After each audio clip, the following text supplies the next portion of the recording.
بسم اللہ الرحمن الرحیم اللہم صلی علی سیدنا محمد وعلی آلہ سیدنا و نبینا و شفیعنا و مولانا محمد مصطفیٰ صلی اللہ علیہ وعلی آلہ وصحبہ وبارک وسلم۔ چوتھی آیت افضلیت صدیق اکبر رضی اللہ تعالیٰ عنہ کے حوالے سے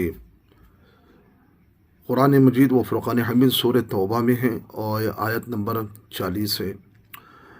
الا تنصروه فقد نصرہ اللہ اذ اخرجہ الذین کفروا ثانی اثنین اذ ہما فی الغار اذ یقول لصاحبہ لا تحزن ان اللہ معنا۔ اس کا ترجمہ سمجھ فرمائیں کہ اگر تم رسول اللہ صلی اللہ علیہ وسلم کی مدد نہیں کرو گے تو اللہ تعالیٰ اس وقت ان کی مدد فرمائے جب کافروں نے آپ کو مکہ مکرمہ سے نکلنے پہ مجبور کیا، اس حال میں کہ آپ دو میں سے دوسرے تھے۔ جب وہ دونوں غار میں تھے، جب وہ اپنے ساتھی یعنی کہ صدیق اکبر رضی اللہ تعالیٰ عنہ سے کہہ رہے تھے کہ غم نہ کرو، بے شک اللہ ہمارے ساتھ ہے۔ اسی آیت پاک میں سورہ توبہ کی جو آیت نمبر 46 ہے، صدیق اکبر رضی اللہ تعالیٰ عنہ کی شان اور عظمت کو بیان فرماتے ہوئے، آپ کی افضلیت کی دلیل بناتے ہوئے علماء کرام رضوان اللہ اجمعین نے یہی ثابت کرتے ہیں کہ صدیق اکبر رضی اللہ تعالیٰ عنہ کی صحابیت قطعی ہے، یعنی کہ قرآن مجید سے نص سے ثابت ہے۔ جو کوئی صدیق اکبر رضی اللہ تعالیٰ عنہ کی صحابیت کا انکار کرتا ہے در حقیقت وہ کافر ہے، یعنی کہ قرآن کے اندر لصاحبی کے لفظ سے استعمال، یعنی کہ لصاحبی جب کہا گیا ہے تو آپ کی صحابیت پر دلالت کرتا ہے، یعنی کہ یہ دلیل ہے آپ کی صحابیت پر۔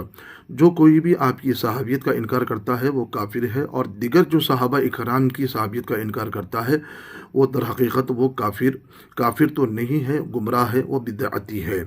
اس کو علماء اکرام نے فرق کے ساتھ واضح بیان فرمایا ہے۔ صدیق اکبر رضی اللہ تعالیٰ عنہ کی صحابیت پر نص قرآن کی قطعی ثابت ہے، تو جس میں لصاحبی کہا گیا ہے۔ جو آپ کی صحابیت کا انکار کرے گا تو واقعی کہ وہ کافر ہے۔ لہٰذا پھر یہ اس آیت کے پس منظر کے حساب سے حضرت سیدنا مولا علی مشکل کشا شیر خدا حیدر کرار رضی اللہ تعالیٰ نے فرمایا، بے شک اللہ نے تمام لوگوں کی تعریف نہیں فرمائی بلکہ ابو بکر صدیق رضی اللہ تعالیٰ عنہ کی مدح اور تعریف ان کی فرمائی۔ تو اگر تم رسول اللہ صلی اللہ علیہ وسلم کی مدد نہیں کرو گے، اللہ نے آپ کی مدد فرمائی۔ جب کافروں نے انہیں مکے سے نکالنے پہ مجبور کیا تو اس وقت آپ دو میں سے دوسرے تھے۔ جب غار میں تھے تو آپ اپنے ساتھی صدیق اکبر سے فرما رہے تھے کہ غم نہ رکھو، بے شک اللہ ہمارے ساتھ ہے۔ یعنی کہ اس آیت میں مولا علی مشکل کشا شیر خدا حیدر کرار رضی اللہ تعالیٰ نے تفسیر در منصور جلد 4 میں اور صفحہ نمبر 199 یہ مولا علی سے یہ فرمان موجود ہے۔ تو آپ اس کو دیکھ سکتے ہیں کہ مولا علی رضی اللہ تعالیٰ نے صدیق اکبر کی تمام امت میں آپ کی افضلیت ثابت کر رہے ہیں۔ حیرت ہے کہ آج تفضیلی لوگ جو ہے کہ جو تفضیلی یعنی کہ فضیلت دیتے ہیں مولا علی کو شیخین کریمن پر، تو یہ مولا علی رضی اللہ تعالیٰ کے اس فرمان کو پڑھ لینا چاہیے اور اس سے سبق اور فیصلہ وہ مولا علی کے فیصلے کو ماننا چاہیے۔ تو قرآن کی اسی آیت میں فرمائے گا کہ ثانی اثنین اذ ہما فی الغار، یعنی کہ اللہ تعالیٰ نے صدیق اکبر کی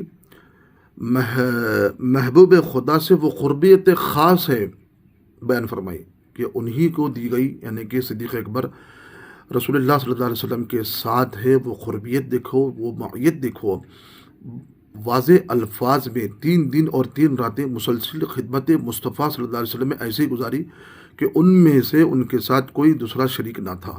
قرآن نے اس قربیت کو، آپ کی اس معیت کو اور آپ کی اس سنگت کو اللہ نے واضح طور پہ قرآن مجید میں بیان فرمایا، یعنی کہ کسی دوسرے صحابی کی اس خدمت کا ذکر واضح الفاظ میں نہیں آیا ہے، لیکن صدیق اکبر کی اس معیت اور خدمت کو اللہ رب العزت نے لصاحبی اور ثانی اثنین کے الفاظ سے واضح الفاظ فرماتے ہوئے صدیق اکبر کی صداقت کو، ان کی افضلیت کو، ان کی شان اور عظمت کو بیان فرمایا ہے۔ پھر یہی دیکھیے آپ، فاروق اعظم رضی اللہ تعالیٰ عنہ فرمایا کرتے تھے کہ کاش میری زندگی کے اعمال صدیق اکبر کی ایک رات اور ایک دن کے برابر ہو جائیں. یعنی کہ فاروق اعظم کا مطلب کیا ہے؟ وہ ایک رات جو ہجرت کی رات میں صدیق اکبر رضی اللہ تعالیٰ عنہ کے ساتھ رسول پاک علیہ الصلوۃ والسلام مکہ شریف سے جب نکلتے ہیں اور غار سور کی طرف جب جاتے ہیں، اور صدیق اکبر رضی اللہ تعالیٰ عنہ وہ غار سور جہاں پر آج بھی زائرین جا کر اس کی زیارت کرتے ہیں، اور وہی غار سور میں سرکار دو عالم صلی اللہ علیہ وسلم جب تشریف لے گئے تھے، صدیق اکبر نے فرمایا یا رسول اللہ، میں پہلے اس غار میں جاتا ہوں اور غار کو صاف کرتا ہوں، پھر اس کے بعد آپ تشریف لائیے، کہیں کوئی ایذا دینے والی کوئی ایسی چیز نہ ہو جائے، کوئی ایذا آپ کو تکلیف نہ دے. تو صدیق اکبر جیسے ہی اس غار میں داخل ہوئے تو تمام غار کو آپ نے صاف کیا. پھر اس کے بعد یہی ہر غار میں جہاں جہاں سوراخ تھے، آپ نے اپنے جسم مبارک پر جو کپڑا تھا، قمیص تھا، اس کپڑے کو پھاڑتے گئے اور وہاں پر اس سوراخ کو بند کرتے ہوئے آپ نے اس کو پیاک کر دیا. ایک غار کو ڈھانپنے کے لیے کپڑا تو موجود، یعنی کپڑا بچا نہیں تھا، اس غار تو کھلا تھا، اور صدیق اکبر نے اس غار پر اپنا پاؤں مبارک یعنی کہ ایڑی لگا دی اور سرکار دو عالم صلی اللہ علیہ وسلم کو عرض کیا یا رسول اللہ، آپ اندر اس غار سور میں تشریف لاتے ہیں. جیسے ہی آپ تشریف لائے تو صدیق اکبر رضی اللہ تعالیٰ عنہ کے ساتھ سرکار ساتھ ہے، اور سرکار دو عالم صلی اللہ علیہ وسلم کے ساتھ صدیق اکبر بھی ہے. اور اسی رات میں 3 دن اور 3 راتیں سرکار دو عالم صلی اللہ علیہ وسلم کے ساتھ صدیق اکبر تھے. اور صدیق اکبر رضی اللہ تعالیٰ عنہ اس غار میں جب سرکار کے ساتھ ہے، اور سرکار تھوڑی دیر کے لیے صدیق اکبر کے رانے مبارک یعنی کہ آپ کے پہلو یعنی کہ رانے مبارک پر سر مبارک رکھ کر آرام فرما رہے ہیں. لیکن یہ ہوتا ہے کہ عاشق کا امتحان بھی ہوتا ہے، جو عشق کرتا ہے، اور عشق کرنے والے سے بھی امتحان ہوتا ہے.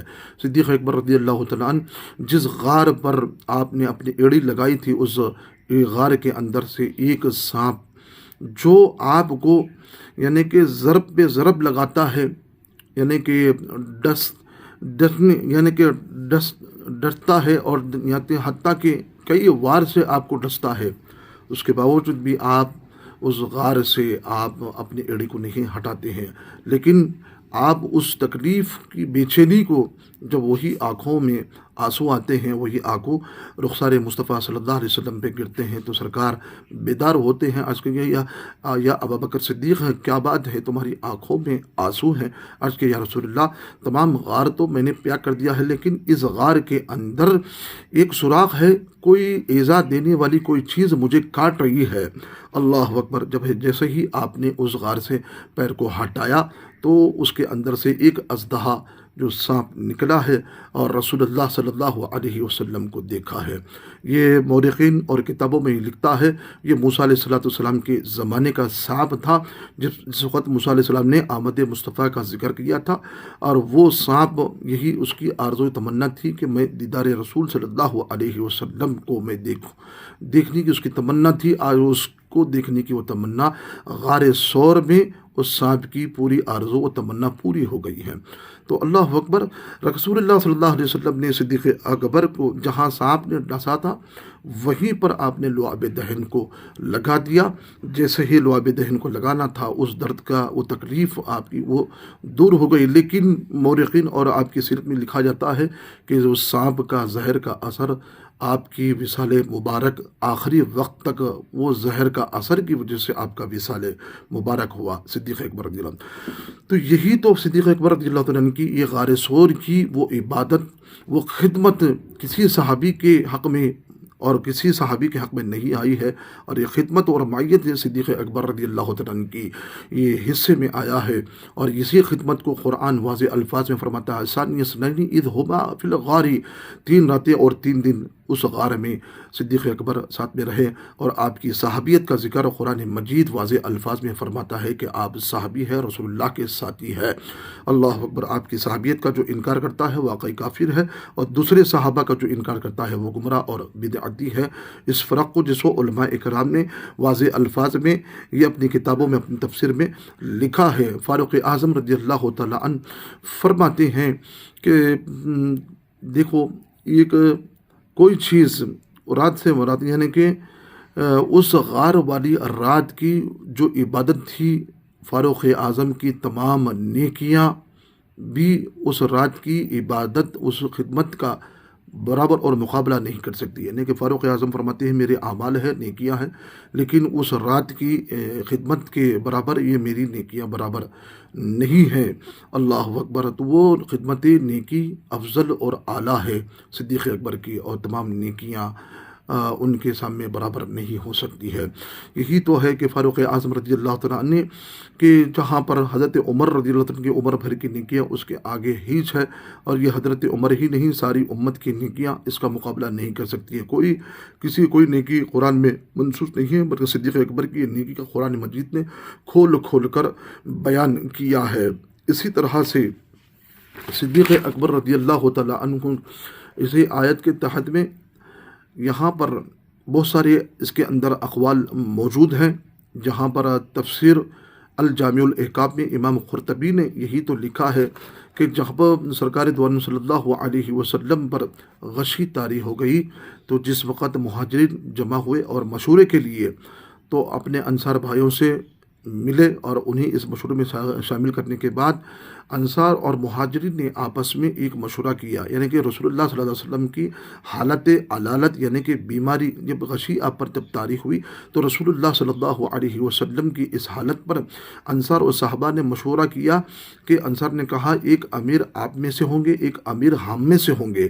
تو صدیق اکبر رضی اللہ تعالیٰ عنہ بھی موجود تھے. فاروق اعظم جیسے ہی انصار کی اس الفاظ کو سنا تو آپ نے فرمایا، حضرت عمر نے فرمایا یہ تین فضائل کس کے لیے ہے؟ ثانی اثنین اذ ہما فی الغار یقول لصاحبہ لا تحزن ان اللہ معنا.